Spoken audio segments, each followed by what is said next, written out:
This is a Renew original recording.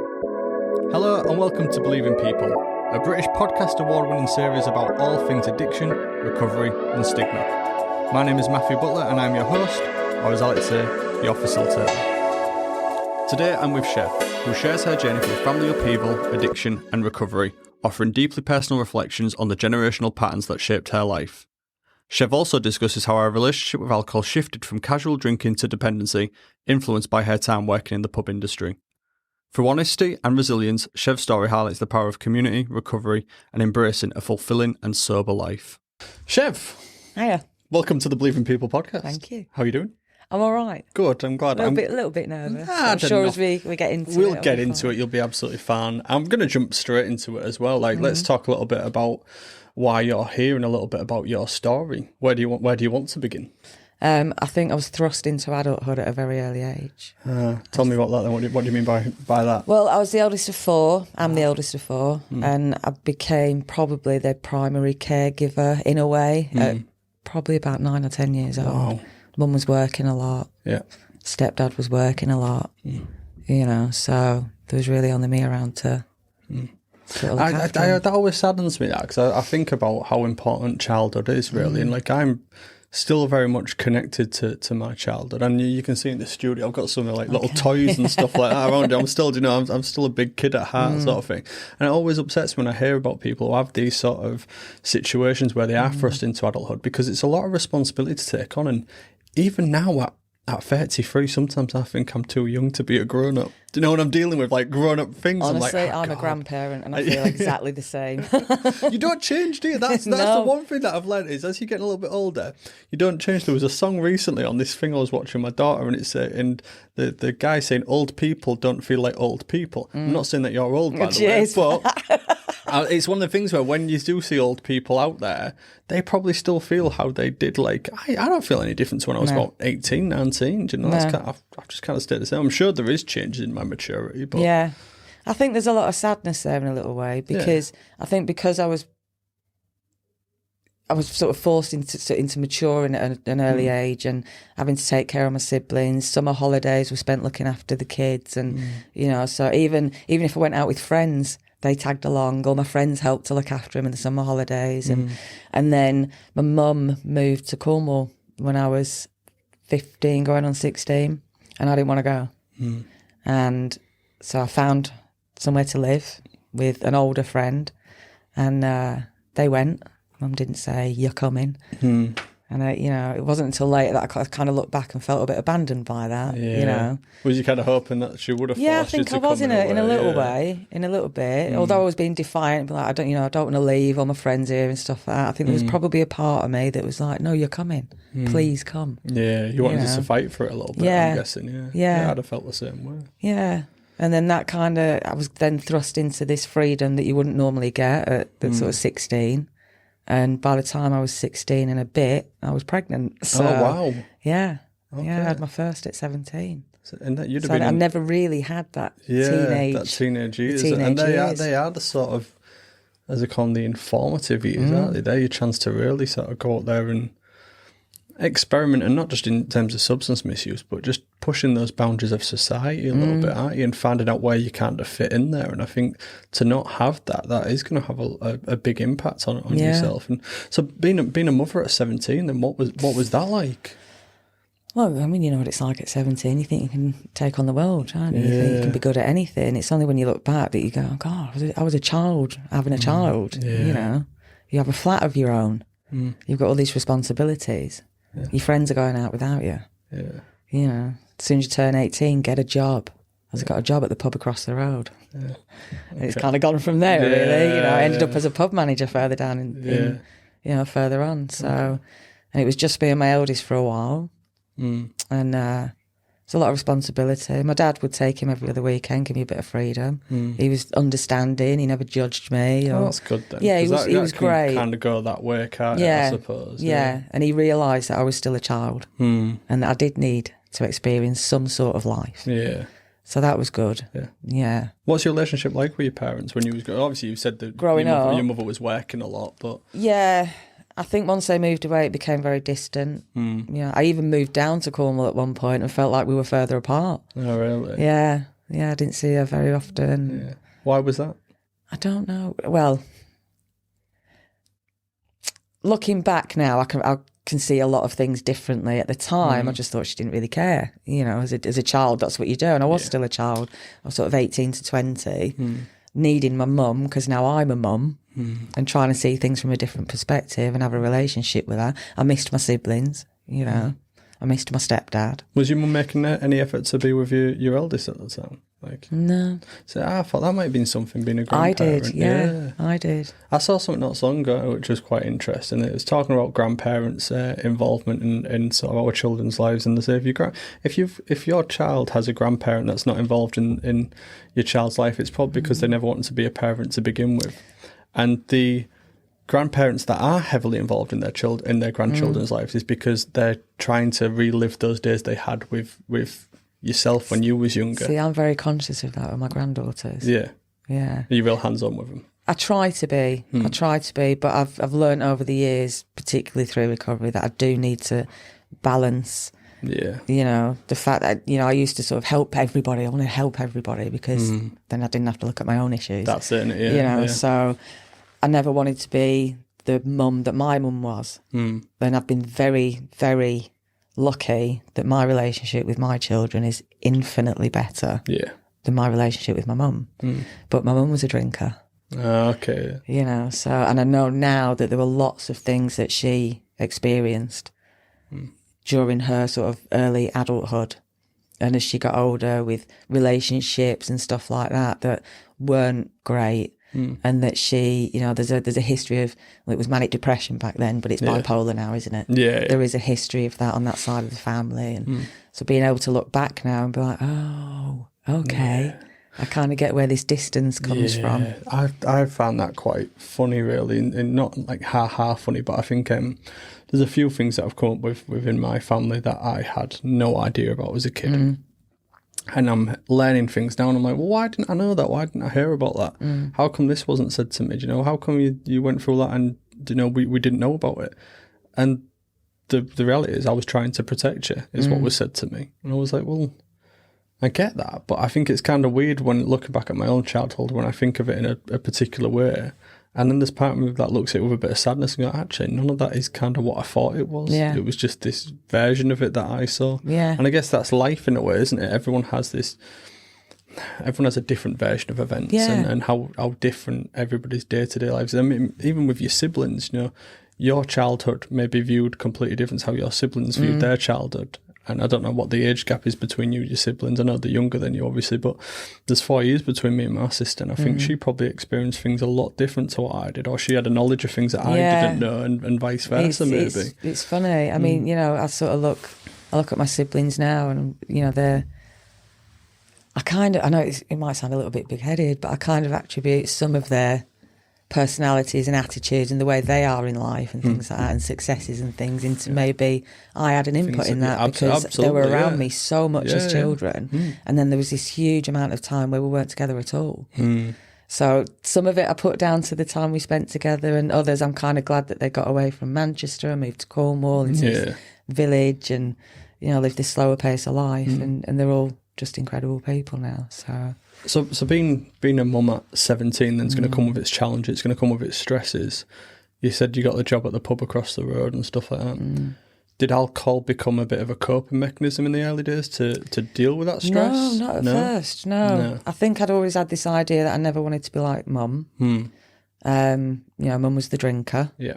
So I think even from an early age, it was conscious that might be a thing one day. So I'd have a night out. Yeah, of course I would. But it was never a weekly thing. You know, I'd really enjoy myself when I went out once a fortnight, but there would be nothing in between. It was probably after I had the younger three and split up with their dad, and I got a job in a pub again.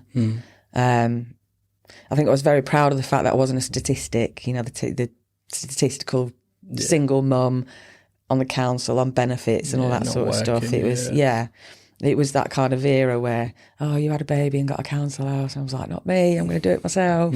Always been quite stubborn. So then you start socialising. You know, now you're single. So when the kids are at dad, you've got a free weekend.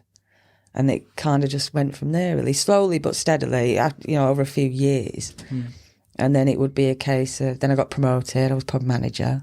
So then you'd have a drink with your customers, or you'd have a drink after shift, and that would turn into 2. But I wouldn't drink on my days off.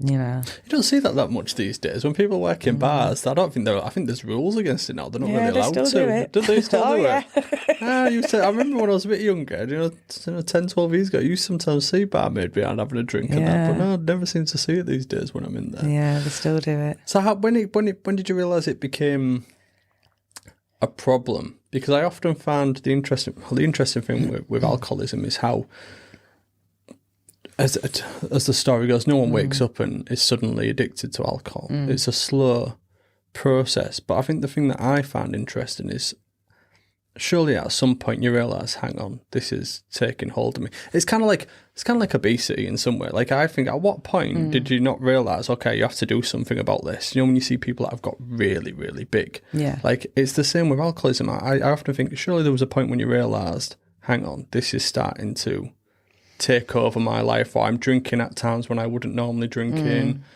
Did you When I notice? realised, or when I admitted that Well, it was a tell you what, problem? when you realised is the first one. They're two different things, aren't they? Tell me when you realised first then. When I realised, it was probably, I'd been through some issues at work, and I think I'd realised that I just didn't want to work in pubs anymore. And it wasn't because of the drinking, it was just issues that were going on at the time with other management and things like that. And I went to work at a wholesale fruit and veg night shifts, 6 nights a week. So I was basically using alcohol to get to sleep during the day. Oh, wow, yeah. And then the kids were still young enough that I would still need to be up for when they came home from school, cook dinner, that kind of thing. We weren't young kids, but, you know. Yeah, old enough that they still need a tea cooking and things like that. Yeah. How was your day? Did you do your homework? You know. And I realised that was becoming a 6-day-a-week thing. That's interesting. That using it as a thing to get to sleep on night shifts. That's a new one. And where I worked, they had, and don't get me wrong, in this place, it's rife. You know, everybody's a night worker. Yeah. If they're not doing cocaine to stay awake through their night shift, they're having a drink so they can sleep when they get home. And there's cafes dotted all around the market, and they all sell alcohol. So everybody's drinking at 6, 7, 8 in the morning. Then they're going to the pub for breakfast. They're having a drink. Yeah. Then they're going home. We're having a drink, and then we're sleeping. London, it just doesn't sleep, does it? That sort of area. Never sleeps. Was in London at this time? Yeah. Yeah, that's it. It's like here. Nope, shops are shut now until this. Everything's open. You can get whatever you want whenever you want. Yeah, since going on to London with work, as much as I have been, I just think, I remember finishing quite late not so long ago and was thinking, it'll be shut now. Takeaway up until like 6 in the morning. I was like, Jesus Christ, that's insane. Yeah. Well, I was doing that for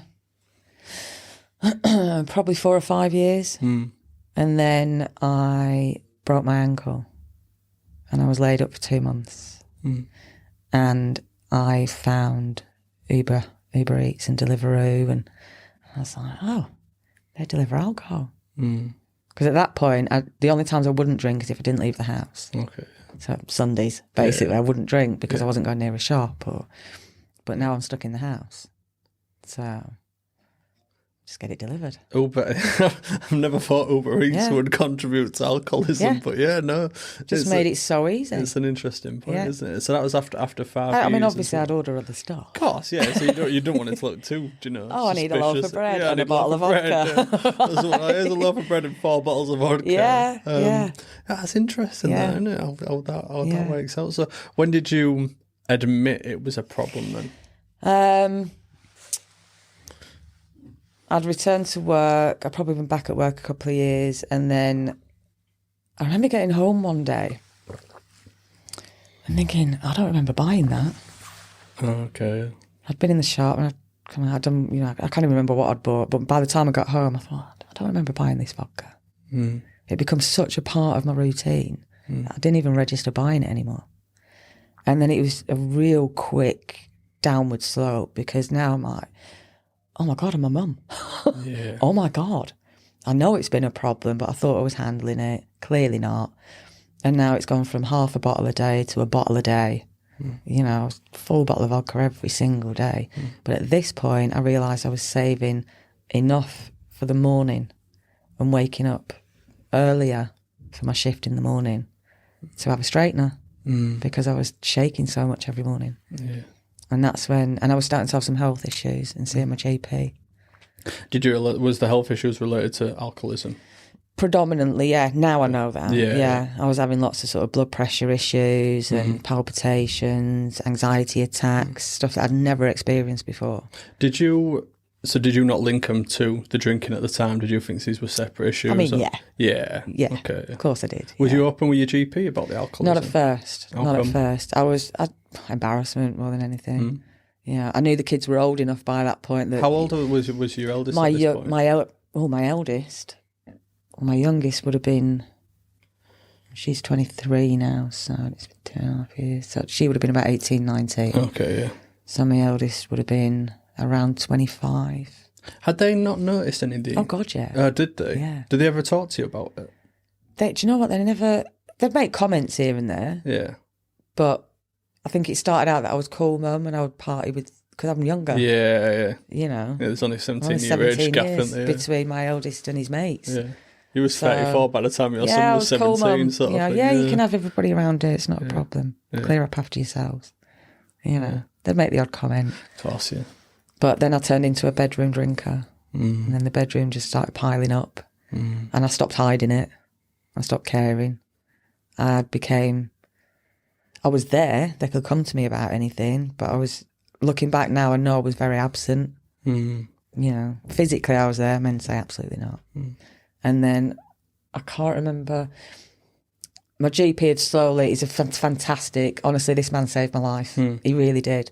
He slowly, gently coaxed out of me just how serious it was over the course of about 3 or 4 appointments and put me in touch with CGL. Oh, okay, really? Yeah. And so how long ago was that then? So we're going just about 2 minutes, it was November 21. Look, it's quite early days then, isn't it, really, I suppose. It's only been a few years. Well, it was actually a month or 2 before that that he put me in touch. I had an assessment and then I was waiting to be allocated and then I had some blood tests. I guess the interesting thing here is, one of the things that we often talk about here is how addiction to substances is often related to some form of trauma, whether that be childhood or adult. But to hear that you experienced an alcohol dependency because you was working night shifts. Yeah. That in itself is kind of like, to me, I don't know whether I it's can best blame it on that. No, not I necessarily think blame with it. my family history, probably. Well, they'll go through that way then, because some people often say that addiction, the disease of addiction, is inherited throughout our parents. Not always, of course. You know, some people can have problems with substances and their parents don't have any problems at all. Do you think that's the case for yourself? Do you think there was something inherited? Possibly. I was so determined to not be That's my the mum, interesting part of this. which to this day blows my mind. When I woke up one morning and looked in the mirror and thought, that's your mum, you know, looking back at you. Yeah. And I'd said every morning for such a long time, I can't do this anymore. Yeah. And it was only my GP that, I didn't know what was available to me. I didn't know that I could just walk through the door of a recovery service without a referral. I think some people don't even know what recovery services are and how they work. I had no idea. Even people that know of them don't necessarily know how they work. It's one of the things that we sometimes see, people coming through the door expecting us to wave a magic wand and be like, right, you're fixed, alcohol dependency is gone, go live your life, sort of thing. In terms of abstinence, what was it like to realise that, well, actually I'll say this, could you drink now if you wanted to, or would that trigger a full-on? I don't trust myself. You don't even trust yourself to do that? Not yet, no. I may never trust myself. Good. That's And not a bad thing, is it? I stay very aware of that all the time. I'm Good. quite proud of the fact that I know I don't trust myself. Yeah, that's You good, know. because some people will go through this process of alcohol dependency and they will have the detox to help with the physical dependency. But once you're no longer physically dependent, they think, oh, well, now I can go back to social drinking on occasion, without realising actually there's the mental thing that's going to send it into a full-on relapse and you're going to be back to square one. I think for me, because I'd had some blood tests done And then while I was waiting for a key worker, and then a few weeks later I had some more done, and my GP called me and said, I need to go to the hospital today, Shev. And I spent, I think, a week in hospital, most of which I don't remember. I was hallucinating. And was that from the alcohol withdrawal? Yeah. Talk to me about the hallucinations. Can you remember what you hallucinated? I can remember it. It's funny now when I think about it now. It's really no, not funny. It's I can remember I was lying in the hospital bed, and it kept feeling like somebody was cuddling up behind me, and I just assumed it was one of the children, but there was nobody there. But the funniest bit that I remember is there was a kind of like a yogurt on my bedside, and I thought, I'm hungry. And I would bring the spoon to my mouth and it would disintegrate as it got to my mouth. So that was the first sign, but I just put that down to tiredness. And then I'd had a chat with my dad and my son. And my dad said, I need to go back to the hotel. Your stepmom's there. I said, okay, I'll just get my coat and I'll meet you down there. I got outside, there's nobody there. So I called my son and I said, where have you gone? I said, I'll be straight down. He said, talking about? I said, you and Grandad were just here. And Grandad's at home in Manchester, Mum. He's not come down. I had a full-blown conversation with both of them. Yeah. And then it was, again, I'm putting it down. I blamed my son. I said, you're gaslighting me. I can't believe you're lying to me. Why would you make me feel like I'm going crazy? And then later on in the day, I went to go out again for a cigarette and they stopped me and said no. And I couldn't understand why. I've been out 3 or 4 times. Why are you not letting me now? And then 3 days later, I woke up in a side ward, the security guard at the end of my bed, the door open. I was mortified. I was terrified that I'd hurt somebody. Yeah. And that's all I could say was, please tell me I didn't hurt anyone. So what had happened? The nurse said you got scared because we wouldn't let you leave. Okay. So you just you felt a bit penned in. You got verbal, but you didn't get physical. She said, you've got a colourful tongue, I'll give you that. I was just like, okay, please don't. I'm so sorry. Yeah, we made light of it. And then, but it was weeks later, I was talking to the kids about it. And they were like, Mom, you were calling everybody, you were texting them, they've kidnapped me. We've got to get a van, they've kidnapped your sister, we've got to go after this gang. And I'm like, what? Yeah, apparently I was just calling everybody to come and get me. What was that like? Obviously, you spoke to your children about it. What was it like for them? Do you know? Have they said much about it since? Well, my eldest had come to see me in the hospital, and he said, at one point, Mum, you looked at me like you not despised me, but you didn't know who I was, and you were so sort of like defensive. You'd be talking to me normally, and then you'd blank, then talk to me normally again. He said, and he had to call his sisters and his brother and said, don't come to the hospital. I don't want you to see her like this. Yeah. You know. It's scary, isn't it? The hallucinations. I mean, that was the one thing that I wasn't aware of when I first kind of just started doing this was hallucinations from alcohol withdrawal. I'd heard them from drug withdrawal, and I thought because, because the way drugs are sort of, I guess, displayed in media, and how is it? Trainspotting's a good example where the guy's, having his withdrawal and he sees the baby crawling on the roof and things like that. But yeah, speaking to people about alcohol withdrawals and some of the hallucinations that they had, I didn't think that would be a thing from alcohol. But of course, it's still one. Technically, it's probably a really powerful drug for your receptors to experience, isn't it? Especially at mass I'm one of the consumption. luckier ones. I just had hallucinations. Yeah, it could have been so much worse. Yeah, I was in a safe environment. I was in the hospital. It was a controlled withdrawal, so I was one of the lucky ones. Okay. But I think talking to the kids after, when I got home and just seeing how worried they were, that speared me to. I was like, that's it, I'm done. I can't waste this opportunity that I've got. Yeah. I just couldn't. And have they said much about it since? How do they feel about where you are now, I guess? I mean, I think, they're so proud of me. Good. So proud. And they make it known that they're very proud of me. Yeah. And I know that while I was in the hospital, there were lots of discussions. It was the end of November, Christmas was coming up. They'd all agreed to have a dry Christmas. All these little conversations and research and all sorts of stuff that they'd done. That's so nice, though. Yeah. And I think looking back now, the fact that they never asked me to stop drinking makes me and I've never asked them, but it makes me think that they were doing research way before that happened. How do we support her? Yeah. Yeah. That's nice, that, because I've shared this story before, but doing an outreach with someone with alcohol dependence and the daughter saying, why are you telling her to keep drinking? Do you know, she needs to stop. I had no idea about the physical impact and the risk that can happen if someone did just go cold turkey from alcohol, alcohol-related seizures, all these things that can happen when someone comes just suddenly stops drinking. So for them to do that research, because they must have, otherwise they would have asked you to stop drinking. Yeah. Had they not known, had they not done the research, that would have been the first thing they probably would have asked you. Yeah. They said little things like, are you okay? Do you need to talk to anyone? I'm fine. I like the fact that they aren't just disowned you as well. So that's something you hear quite a lot. Is, my dad's using drugs, my mum's drinking, just that's it. Their only concern was when I'd said that I wanted to go back to festivals. Okay. You could see the little, uh-oh. Yeah.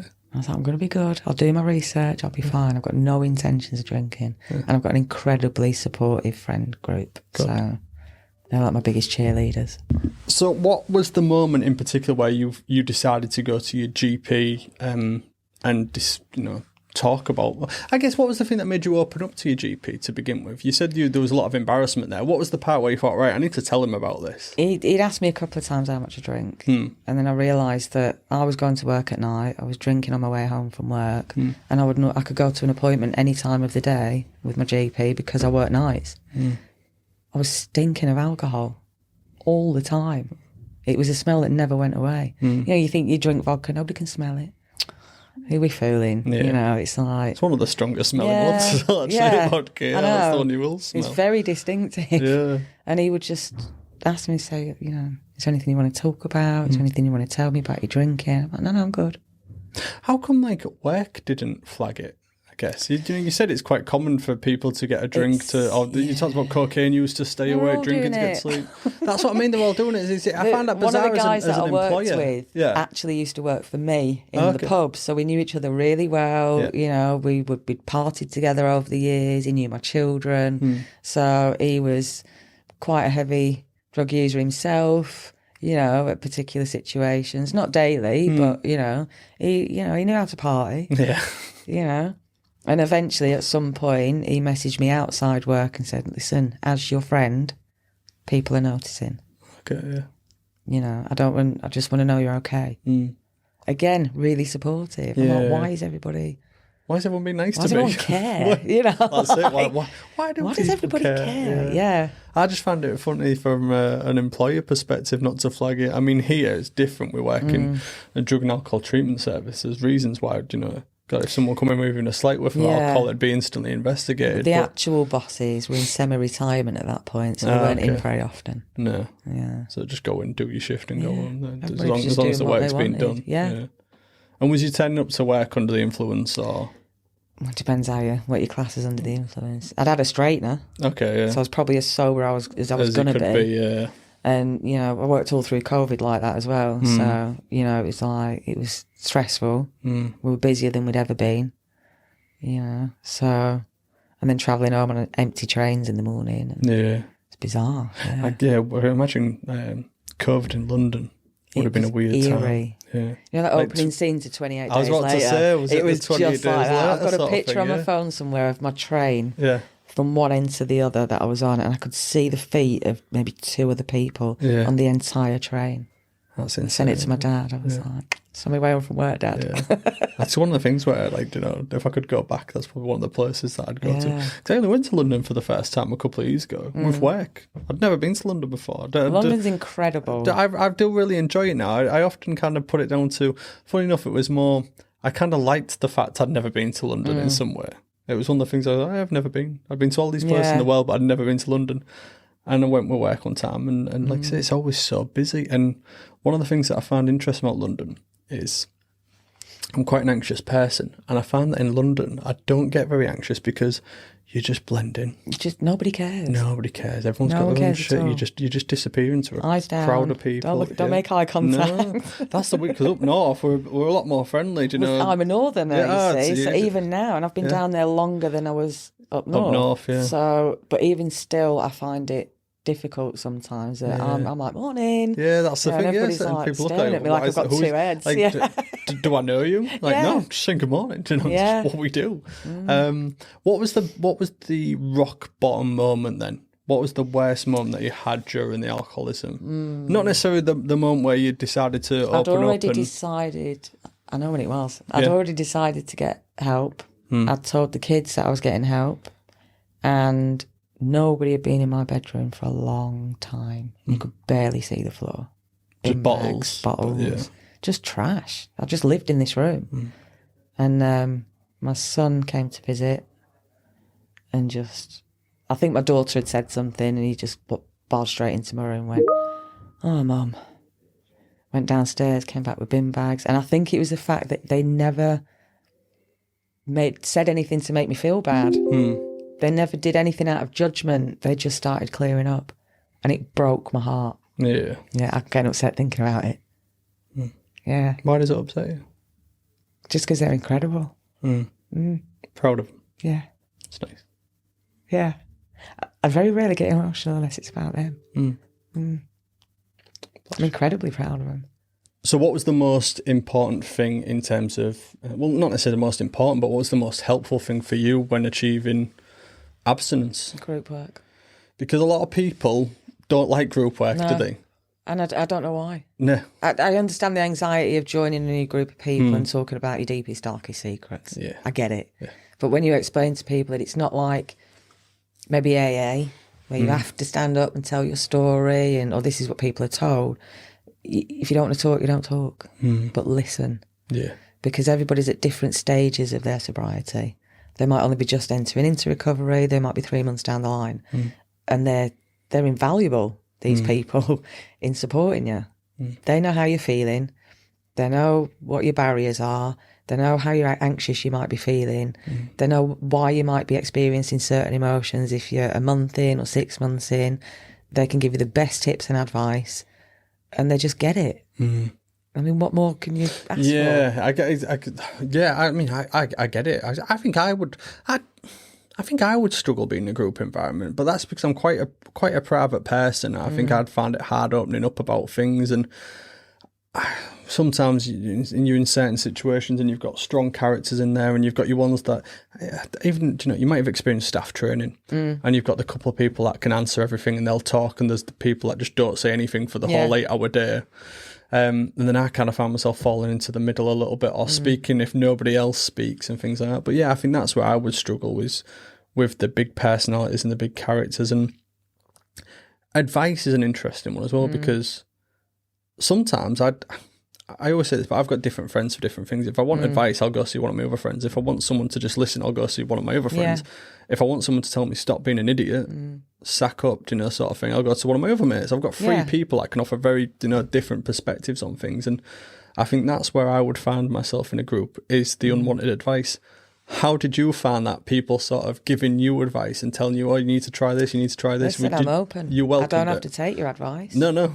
But he was polite enough to listen. Yeah. And then I might not take everything on board right there and then, but as my week went on before the next group session, I'd be pondering this stuff. Yeah. I'd be thinking about it every now and then. I might try that. Yeah. You've got to try when you're in recovery, you've got to try everything. Yeah.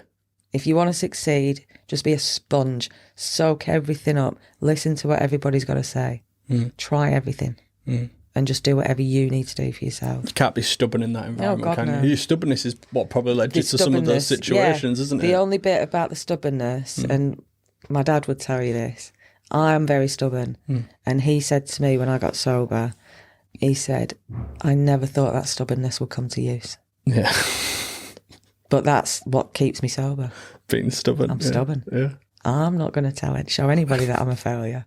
Absolutely not. I like that. And that's why I tell everybody that I've got sober and I'm in recovery and I don't drink. Why not? Because I don't. Drink doesn't like me. I no longer like drink. Do you feel any judgment there when you tell people you don't drink? Do people question, why are you drinking? Why are this? I mean, everybody always, it's quite a common thing. You can see the question on the face, even if they don't say it, and I think it all depends on who you're with. Don't ever feel like you have to say. It's if you just respond with, I just don't. Yeah. That's enough. I just don't want to drink. It's just an interesting conversation. So I think, why are you drinking? It's like, why are you taking heroin? Yeah. Why are you taking amphetamines? Things? Why don't you want some of this crack? Yeah. Nobody asks, do they? Oh, but when it comes to drinking, it's because of that, the normality of it. And I'm someone who drinks, and socially, I don't have a problem with alcohol myself, but I do recognise that it is poisonous. Yeah. I recognise how damaging it can be in large quantities. Yeah. Pushed on people. Exactly. Yeah. It's bizarre, isn't it? Do you know when I really think about it, and it makes me sound like a bit of a drip, to be fair. If people who don't have addiction problems, don't have dependency problems, and can drink socially, but the idea of the adverts that we see on TV, the posters, the radio adverts, all the stuff around alcohol. It's like, try this rat piss, try this poison. It's just in your face so often, and it's just quite a bizarre thing that we just kind of accept as normal, isn't it? That the way it's advertised, isn't the way it's pushed out. It really depends on who I'm with. What time of year did you get sober?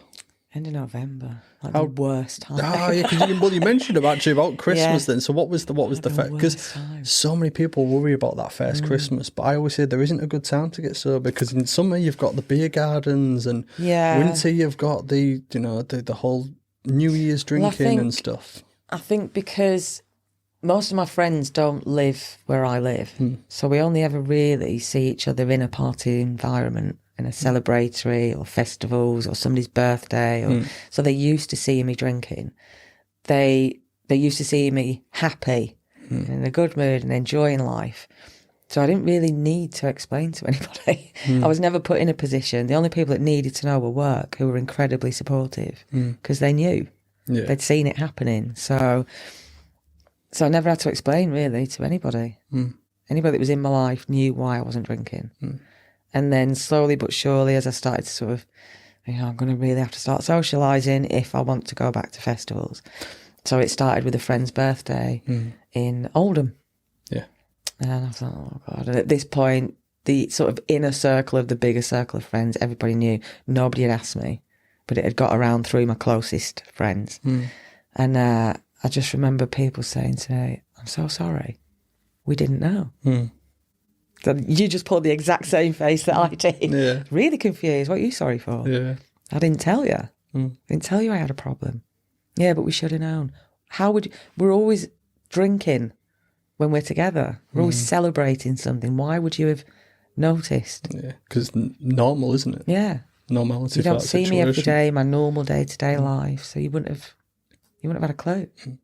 You said your kids were worried when you said you wanted to go back to festivals. Yeah. You're a big festival goer, I imagine. Yeah, I love it. Love a good festival. I don't go abroad or anything like that. That's my But that's your holiday, yeah. Festivals are synonymous with getting absolutely shit-faced, taking, party drugs, ecstasy, MDMA, all of it. All those substances kind of go hand in hand with festivals. It's one of the things that we just attach to it, as the normality of it. Yeah.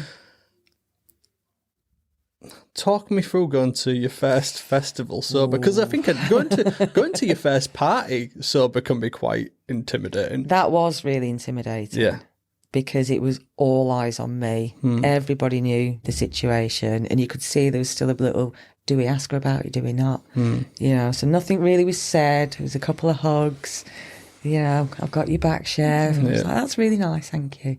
Nobody sort of offered me a drink, and which I expected, because why wouldn't they offer me a drink? They're so used to it, First festival back was Bearded Theory in Derbyshire.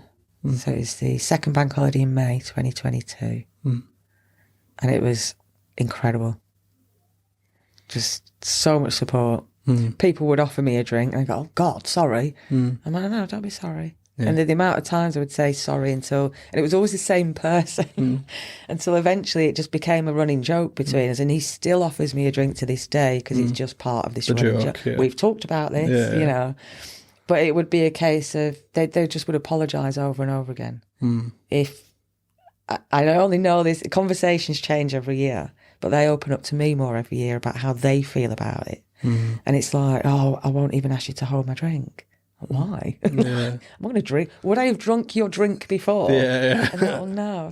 So, you know, and all these little things where they're doing stuff to try and make me more comfortable that I'm unaware of, you know. But I had to say to them, listen, it's not your responsibility to remember that I don't drink. Yeah. It's my responsibility to say no. You are not responsible for making sure I don't drink. Yeah. Yeah. And everybody's really chill now. If they turn around at a certain time of night and I've disappeared, it's just because they're at a level of drunk that I can't keep up with now. So I'll take myself off to watch a comedy show or go and see the weird and wonderful that you miss. Yeah. Does it make you feel uncomfortable with people drinking around you? Not anymore. No. Not anymore. Did to begin with, I'm guessing then? I don't think it was the drinking. I think it was me being socially awkward. Being so used to alcohol in social settings that I just felt really awkward. And it was only this year that I realised I take non-alcoholic drinks. Yeah. So, you know, because vodka was my thing, I won't touch non-alcoholic spirits. Yeah.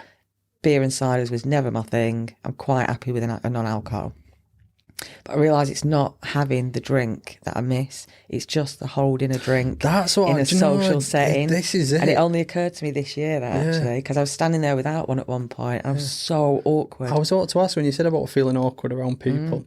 Because that is me. Like, sometimes I have to be holding something in my hand. Like, if I'm at a party and I don't have anything, I just feel really awkward. Like, I should be holding something, you know. Non-alcoholic beers are great. You know, I've spoken about them at length. You know, I think that for people, like you've said then, spirits, if you had a non-alcoholic gin or something, that could be a massive trigger for you. Huge, if people have, you know, alcohol, you know, problem, specifically with lagers or ciders, it's going to be a massive trigger for them, isn't it? You know, because it's the taste, isn't it, as well? But yeah, that holding something, that's something that, funny enough, we've spoke about with people before. That could be a trigger for someone actually, who I've spoken on this podcast. If they was holding something that resembled a pint or something, he's an actor doing something in a play, he had to hold a wooden pint glass. At first, he was only thinking, "Oh God," and that was almost quite triggering for him to just be holding something. But I'm similar to the mindset of you. I would have to feel like I need something in my hand to not feel awkward. Yeah. I think even... And I knew I'd sort of held myself back a little bit to start. I was like, you know, I'm in this whole new... This new Shev. Yeah. What are they going to think of me? Am I boring? You know, that kind of stuff. I was always the one up dancing. And now I can see the last 3 festival seasons progress and how far I've come. Now I just don't care. I don't care. I'm up dancing. I'm enjoying myself as much as anybody else. I'm dressing up in the stupid costumes. And I finally realised that Shev was always there. I didn't need the alcohol. I just thought I did to have a good time. And it's really nice when friends are now coming to me going, you know, you're still our Shev, right? And we thought you'd think that we were boring or we were weirdos or you'd see us differently. That had never occurred to me, that they would worry how I now perceive them because I'm sober. But they're an incredible support network that I've got. I'm really lucky. Just on the topic of that, I think that is, when we said about that pressure, if you're having a drink, you having a drink.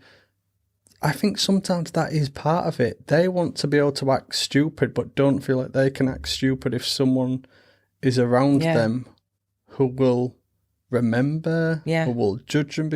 I'll make a big deal out of pointing out that I remember. I'll make a big deal out of I've got stuff on you lot from last night. I started to drive when I was around 21, which, again, big drinking years, that age.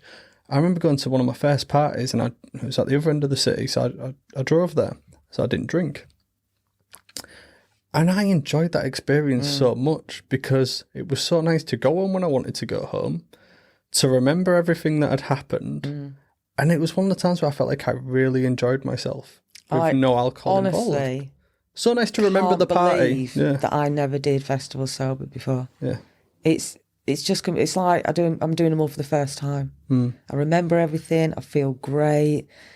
I do stuff that I never would have done before because I was just following the party around, you know. And now you're doing what you actually want to do when you're there. I see so much more, I experience so much more at festivals now. And I think there's a real, lack of knowledge for people that are going to festivals sober now. The sober scene at festivals is a lot bigger than people think. Yeah. Nearly every festival that I've come across or looked at has got things in place, whether it's just a Facebook group or, you know, I think I was talking about one earlier about in the one in Derbyshire, they've got a couple that run a woodwork stall or something, and they've got a safe space behind their stall for people if they're struggling with sobriety at the festival. Glastonbury has 3 CA, 3 AA meetings every day during the course of the festival. It's incredible. Yeah, I think that I love hearing that as well, because, you know, we talk about the association of festival, drugs, alcohol. It's not like that at all. Now, I've learned quite a lot about Glastonbury this year alone, you know, talking early since becoming a parent. The things that are there for children, like families go to Glastonbury. I had no idea that was a thing. Families go. There was a CBeebies. We try and borrow our friends' children to go in the kids' field because there's amazing stuff going on in there. And we're not allowed in without children. It was on CBeebies. I know that sounds really weird. No, well, yeah, for obvious reasons. You can't just let random adults into the kids. But yeah, I watched something on CBeebies recently, and it was all about festivals, and it was all set at Glastonbury, and it looked class. It's incredible. I thought, this looks really good. It's like, as far as a family-friendly event goes, that looks absolutely amazing. And then you know what you see on the TV when they're showing it on the BBC. That's just 3 or 4 of the main stages. There were 82 stages there this year. Yeah.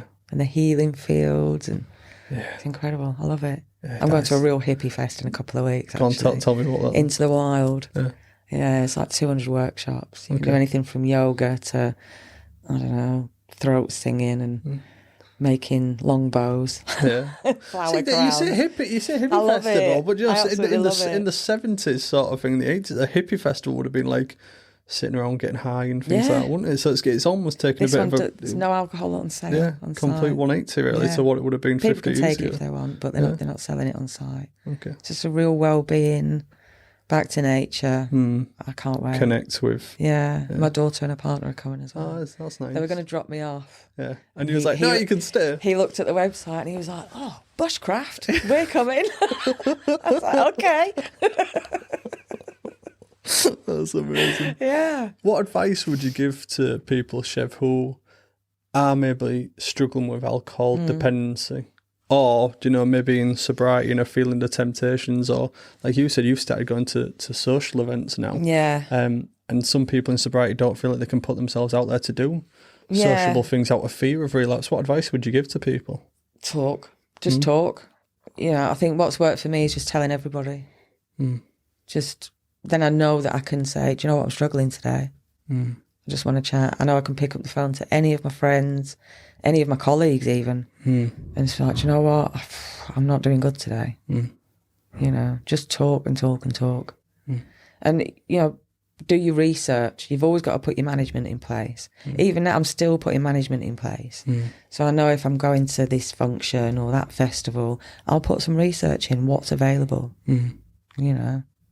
And I've now started being one of those people that somebody can reach out to at a festival. Oh, that's good. Yeah, we're on Facebook groups, and I'm like, nice. I'm going if you want to reach out, and because it's their first time. And Kind to of be fair, a lot of people are doing it just out of choice. They're not doing it because they have to be sober, or they've got an issue with alcohol. They're just trying a festival sober. Yeah, so again, it's something that I'm seeing quite a lot more. We just talked then about non-alcoholic beers. There seems to be more... options for non-alcoholic options, more options for non-alcoholic options, but that's partly because the movement is so big, especially with younger people. People want to remember, as we were just saying, people want to remember the nights out, and there's a lot of things out there at the moment of, you know, night out safety, you know, drinks that are being spiked, and all these sort of things that so many people, younger people are really conscious of it. And I think you're seeing a really big, almost sober movement now. And it's not because people are having problems, it's because they want to experience these things that we're talking about. Sober. I think I think the biggest advice really for anybody going back to socialising in those kind of environments is just start slow. Don't push yourself too soon. So God, dip your toe in. Maybe have a night out at a restaurant or a pub with a bunch of trustworthy friends, people that you can really rely on, that are okay if you leave. You know, and then maybe try a one-day festival without a stay over, and always have a backup option, an escape route, or somebody you can turn to. And just to touch on now, you know, you're working with Change, Grow, Live. You did your detox with them. You're working now as a peer mentor with the DWP project. Tell me a little bit about how that came to be and why it's important to be doing that work. I think I got to about halfway through aftercare and I was still working in that night shift place. And I thought, oh God, all of a sudden this safety bubble that I've been in for the past 9-10 months, it's not going to be here. What am I going to do? And I knew that going back to a night shift job wasn't the way. I still went back. I think I was back for quite a long time, maybe a year or so. But I knew what I wanted to do. I knew I wanted to be in this environment, helping other people. Because I remember what it was like walking through the doors for the first time on my own. You know, so, and being able to talk to somebody who has been there and done it is so much easier sometimes. So, yeah, I went for the volunteering, the peer mentoring. I think I just completed the training for that. When, in a bittersweet circle, the person that had initially assessed me for the recovery service told me about this job. And I was like, that's kind of nice, that full circle. Just as she was leaving, actually. So it was kind of a parting gift was to and she really pushed me. She was like, what have you got to lose? I didn't think I was ready. What have you got to lose? What's the worst that can happen? Everything we say now to our clients. So I went for it and here I am. Do you enjoy it? I love it. Do you? I love it.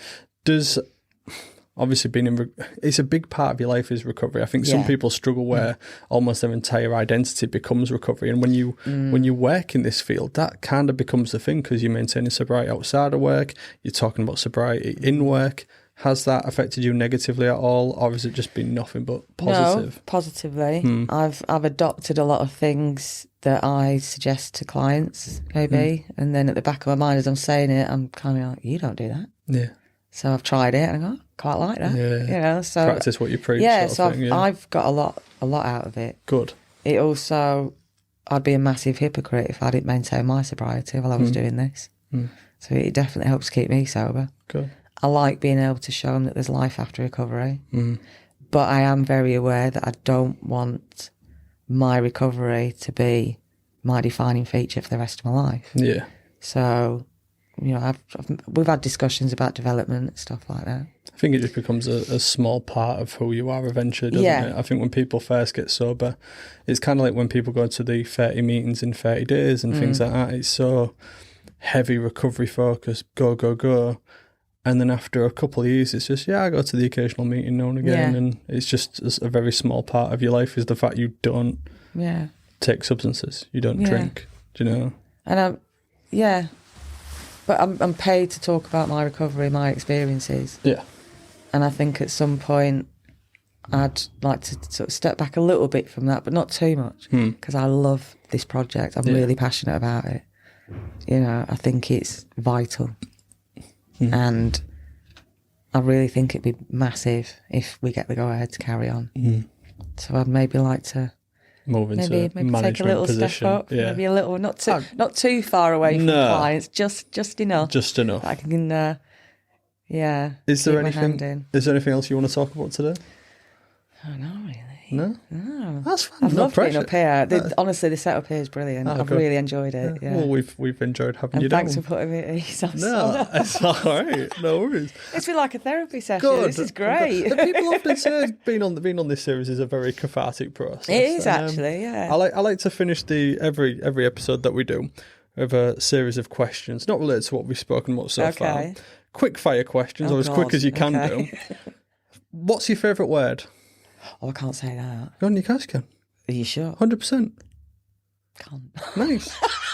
What's your least favourite word? Cunt. It's all in context. Tell me something that excites you. Oh, God. Festivals. Tell me something that doesn't excite you. Oh. Football. What sound or noise do you love? My grandkids laughing. What sound or noise do you hate? My grandkids whining. What's your favourite curse word? I guess I know what this is. Go on. Oh, no, fuck. Oh, really? Yeah. If you wasn't doing what you're doing now with the Change Your Live and the DWP Mentoring Project, what profession would you like to attempt? Oh, God. Festival planning. That'd be amazing. That'd be nice, yeah. What profession would you not like to do? Can it be one I've done before? Could be, yeah. Pub management. Yeah, never want to work in a pub again. And then, if heaven exists, what would you like to hear God say when you arrive at the pearly gates? Well done. Wonderful stuff. Yeah. Shev, thank you so much for coming on Thank Believing you. People. You have been wonderful. Thank you very much. I enjoyed it. Good. Thanks. And if you've enjoyed this episode of the Believing People podcast, please check out the other episodes and hit that subscribe button. We're on Apple Music and Spotify, so please like and subscribe to be notified about our new episodes. You can also search for the Believing People podcast on your favourite listening device, and if you can leave us a review, that will really help us in getting our message out there and rising up the daily podcast charts.